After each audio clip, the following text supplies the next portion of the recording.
Ito, mga gamit na makikita sa bahay, tara! Let's go!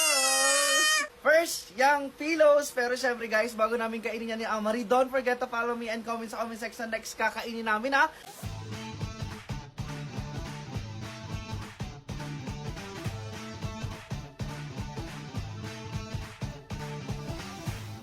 At hindi naman namin pwedeng kainin yung pillows. At eto yun guys. Pillows. So, tikman na natin.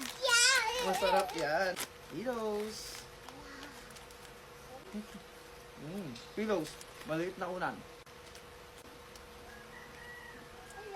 Next naman, yung sponge. At asa yun, Amari? Hindi namin pwedeng kainin yung sponge. Kaya naghanap kami na pang alternative dyan. Itong sponge. Ito yung kakainin natin. Tanggal natin yan. Ito yung kakainin namin. Opa. Ay, ang lalaki niya. Masarap to. Sarap.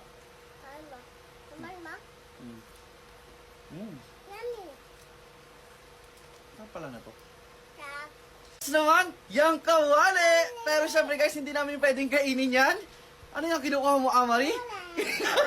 Yung kawali or pan. Pero syempre guys, hindi namin pwedeng kainin yan. Kaya naghanap kami pang alternative dyan. Itong bread pan. Tikman na natin. Kala nyo kakainin namin yung kawali, no?